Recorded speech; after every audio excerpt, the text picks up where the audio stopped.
కొత్తగా ఎవరైనా ఇన్వెస్ట్ చేద్దాం అనుకునే వాళ్ళకి ఈ మేజర్ తప్పులు కనుక చేయకుండా ఉంటే వాళ్ళ appreciation 100% 5 years 10 years of the line వాళ్ళు ఏదనుకుంటారో అది వస్తుంది.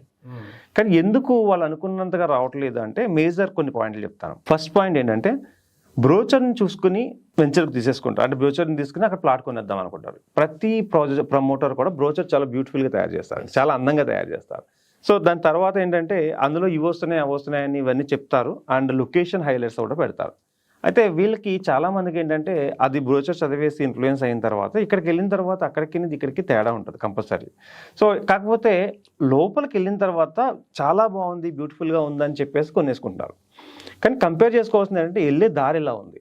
ఇది చాలా మంది మిస్టేక్ చేస్తుంది. అంటే వెళ్ళే దారి అసలు బాగు. సెకండ్ ఏం చేస్తున్నారంటే రిజిస్ట్రేషన్ అవుతాయా లేదో అనేది ముందు ప్లాన్ చేసుకోకుండా బాగుంది తక్కువ రేటుకి వచ్చేసింది అని కొంటున్నారు. యాక్చువల్గా తక్కువ రేటుకి వచ్చింది అంటే సో సెకండ్ తప్ప ఏం చేయొద్దు అంటే కంపెనీ బ్యాక్గ్రౌండ్ తెలుసుకోకుండా, కంపెనీ యొక్క రిజిస్ట్రేషన్ టైమింగ్స్ తెలుసుకోకుండా, కంపెనీ అప్రూవల్స్ చూడకుండా ఇన్వెస్ట్ చేయొద్దు అంట నేను. కొత్తగా చేసే ఇన్వెస్టర్లు మాత్రం కంపెనీని చూసుకోవాలి. ఇన్వెస్ట్మెంట్ చేసిన తర్వాత వాళ్ళకి రిజిస్ట్రేషన్ ఎన్ని టైమ్స్ చేస్తున్నారో చూసుకోవాలి. రోడ్